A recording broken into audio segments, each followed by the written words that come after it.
Hello and welcome to TVC Midday News. We start off with a countdown to the Edo State governorship election.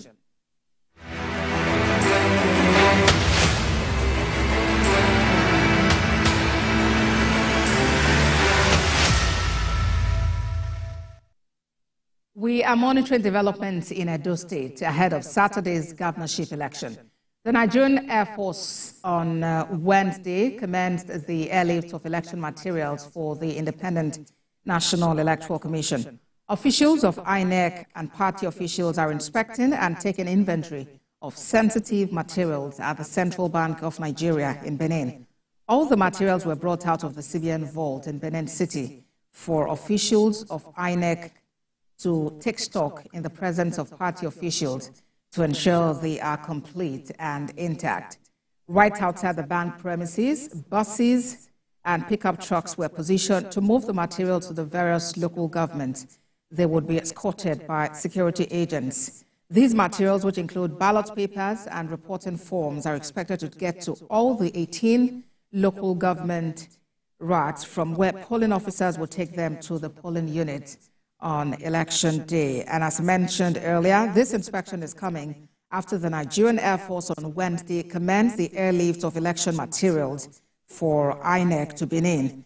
In a statement by the Deputy Director, Public Relations and Information, Kabiru Ali, the move is part of a broader effort to ensure timely and safe delivery of sensitive materials for the smooth conduct of the election. He also mentioned that the airlift operations shows the collaboration between NAV and INEC to facilitate logistics and ensure a peaceful election process in Edo State.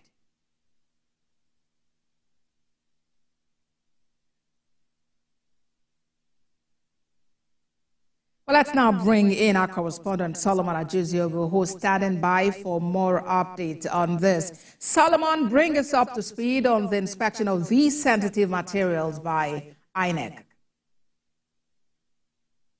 So the process of inspection and inventory of the sensitive materials by INEC and party officials commenced yesterday at the CBN vault.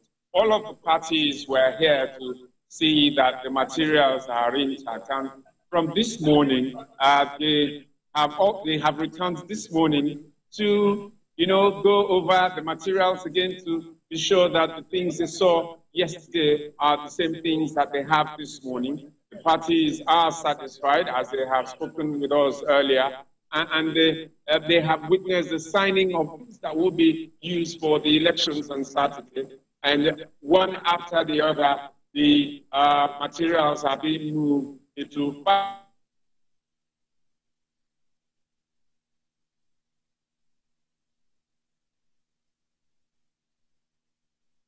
Solomon Ajiziogo there giving us updates of what's going on in Benin City, where INEC and party officials are inspecting sensitive materials for onward movement to the local government areas in Edo State, where the elections will be taking place on Saturday. TVC News is monitoring this development. We have a team on ground, and we'll be bringing you all-round report on development in Edo State ahead of the election.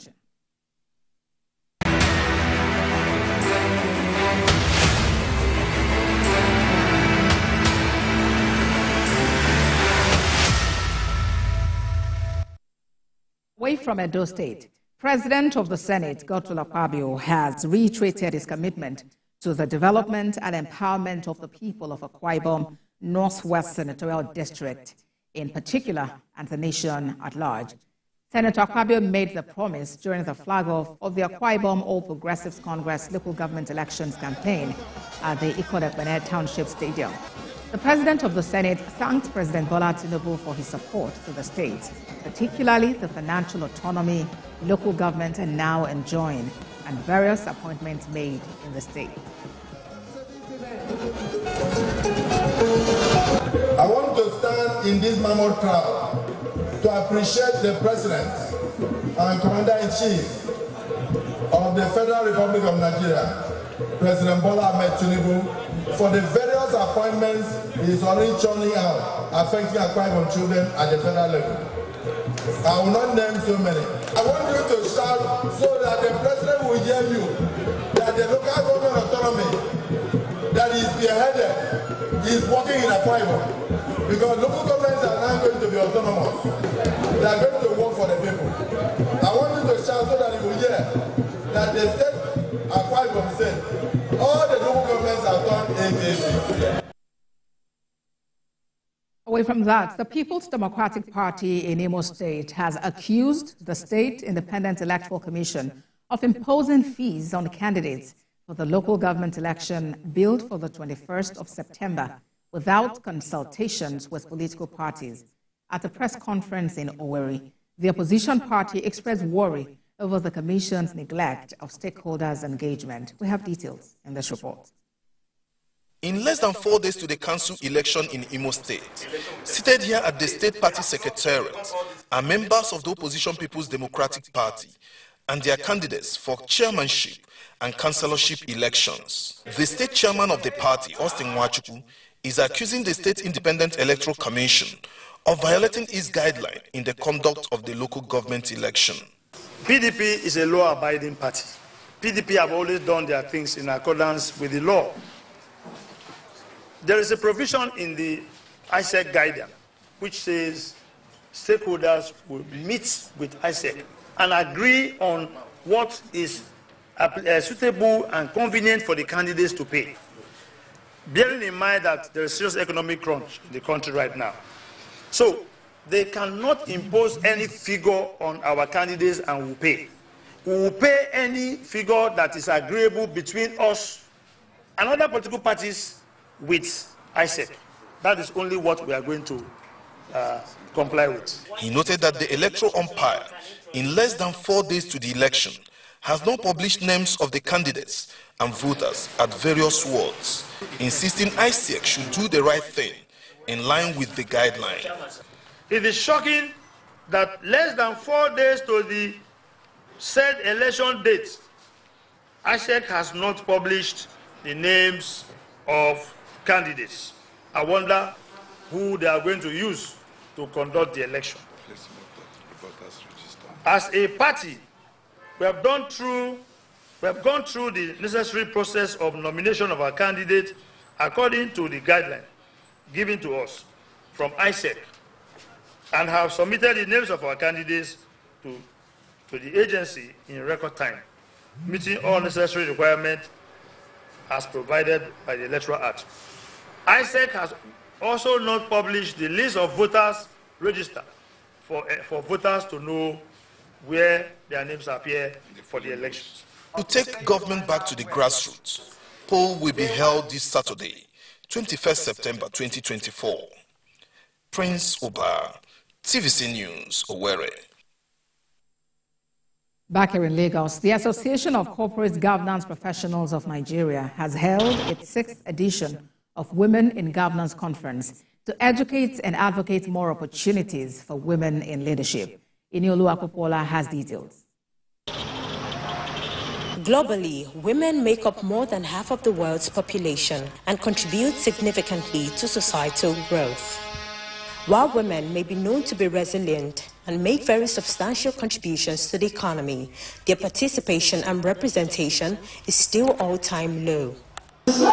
Every year, this association holds this conference to remind women of their rights in the society. That the true empowerment lies in our ability as women to push beyond societal limitations and to lead boldly, enriching our communities through impacting decisions. As catalysts, we not only influence decisions, but actively challenge the status quo. The major planks of corporate governance is the issue of inclusiveness, is the issue of fairness, and is the issue of equity. And we extrapolate this equity and fairness to include that in every stakeholder group, in every community, in every nation, in every society, in every company, there should be a balance where the men, the women, the female, the male, the young and old are represented in adequate proportions so that we can get the benefit of that mix. Reasons like gender stereotypes, discrimination, traditional and religious practices are some major hindrances to women's access to decision-making processes and leadership opportunities. Men who are leaders, they should be educated first. Education, formal and informal education for sustainable development. And women should come to conferences like this. They should sit up front and listen to other people that have made it. Find a way through huge participation to ensure that there is a bill that is passed. At least we'll start with 35%. Anything short of that is not acceptable.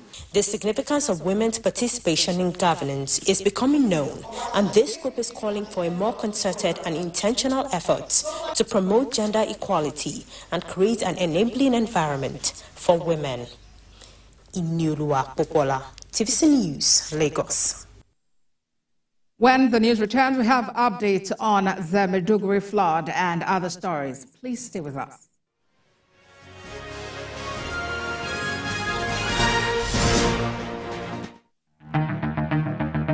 The month of September, it is dedicated to childhood cancer awareness.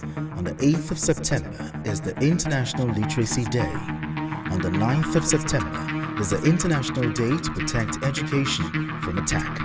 The 10th of September is the World Suicide Prevention Day, while on the 11th of September is the remembrance of the bombing of the World Trade Center in the United States, popularly known as the 9/11. On the 15th of September is the International Day of Democracy,